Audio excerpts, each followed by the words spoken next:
Google and Samsung are working on a project together, and that project is based on a new chipset which will be on the architecture of 5 nanometers. Just imagine 5 nanometers. Apple's A12Z, I believe, that is in the iPad Pro 2020, that is very powerful. It consists of 10 billion transistors. And it is also very efficient. Now compare the same thing to the 5 nanometer. That Apple's A12Z is 7 nanometer chipset, and this will be for 5 nanometers. How efficient can this possibly be? If you're wondering about it, then this video will explain you everything about it. So without any further ado, let's get started. So here we have a great news that Google is working with Samsung to develop a new chipset, and that chipset will be of 5 nanometers.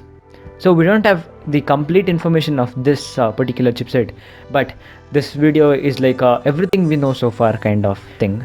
So starting off with the history, back from Google Pixel 1, 2, 3 and 4. For all the smartphones, Pixel has used the Snapdragon versions of the chipset, all the latest versions, the 821, then the 835, 845, 855. And this year, we might see a new chipset for the Pixel 5. One of the main reasons that Google is now increasing its focus on machine learning and image processing is because of the camera. Because in the recent years in Pixel 2 and Pixel 3 we saw something a separate ISP for Pixel devices only, that is called Pixel Visual Core. And also in the Pixel 4 we got a new engine that's called the Pixel Neural Core, much advanced with machine learning technology and all. So using these ISPs, Pixel could able to demonstrate things like night side dual exposure controls, the new Google Assistant, live captions, and also the recorder which will automatically translate what you say. But the main point is the Snapdragon company, the Qualcomm company, doesn't allow any of the brands to integrate their technology with the chipset itself. So usually what flagship smartphones do is they just go for the flagship processors like the 8 series processors. This year it is said that we'll be getting an 865 pixel phone, but that may be not true because Pixel and Samsung are already working together, and what Pixel needs is an integrated ISP plus whatever they have sensors inside the chipset itself, so that it will be much more efficient. And also the Samsung sensor is 5 nanometer. That is not exactly a Exynos version because it is integrated with Google, and Google doesn't allow to keep that name as Exynos. Also, these Snapdragon SoCs are very expensive these days, and it's hard to keep the phones at lower prices because flagship smartphones need flagship processors. Then Google thought of going to these mid-range processors like the 7 series processors, the 765G or also 730G, that is in the Poco X2. But those processors are typically old and they're slow. So here's the collaboration with Samsung. They might have even gone with the MediaTek top processor that offer 5G plus 5G dual SIM and also the AV1 video codec. Whereas the Samsung Exynos chipset, this chip will be based on the Exynos chipsets, and those can easily support 4K at 60 fps and also 8K video recording that we have already seen in the S20 Ultra. Google doesn't want to pay a ton of money to someone else, wants a tighter integration with its own silicon and wants more freedom to add features, designing its own chipset. Seems like the way to go. Now here are some technical informations about the chipset that we know so far. First, talking about the CPU, we'll have a new octa-core ARM CPU. Presumably this means Google is adopting ARM's latest CPU cores such as Cortex A77 or even the unannounced A78.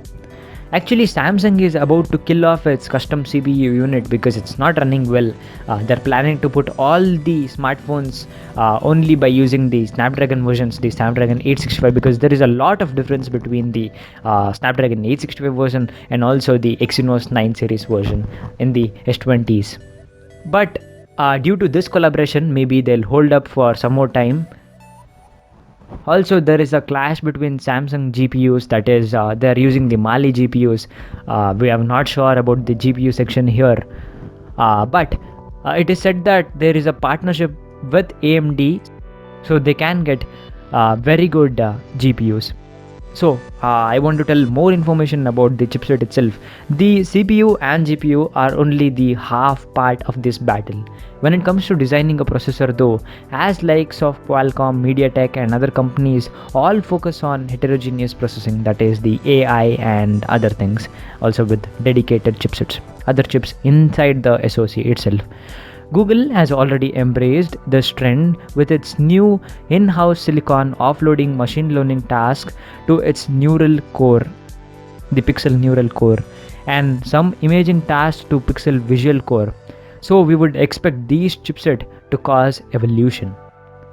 Also, a custom chipset also gives Google the chance to develop their own bits of silicon from scratch to go into SoC level, such as the new image signal processor ISP, or also the security chip for face unlock, because Pixel 4 has very fast and accurate face unlocking feature.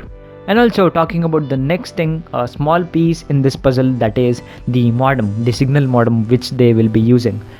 We are not sure about it. Maybe they'll rely on Qualcomm or again Samsung or even MediaTek, because Samsung and MediaTek are pretty cheap compared to Qualcomm's, and I don't think Google will again contact Qualcomm for the modems. 5G modems are very necessary for a phone to be flagshipy and to advertise at least, even though we don't have 4G capabilities right now. So that was our look at how Google could bring its own smartphone processor to life, just like Exynos or the Apple's own integration A12 and A13 processors. So there will be more linkage between the software and the hardware part, just like how optimized the iOS is. The Android can go to the next level if this thing happens. This looks like a very great deal because just by small optimization, Apple with just 4000 milliamperes, to be accurate it's 3969 milliamperes, and it can give better battery life than the S20 Ultra, which has 5000 milliampere battery. So that is all software things. So if we get a custom chipset like this and integrate it with Android with full optimization, then we can see the results that we can't even imagine. So that was pretty much everything about this new chipset, the 5nm chipset. I hope you guys liked it. If yes, please hit that subscribe button. It really means a lot to me. With that being said, my name is Rahul and I am signing out.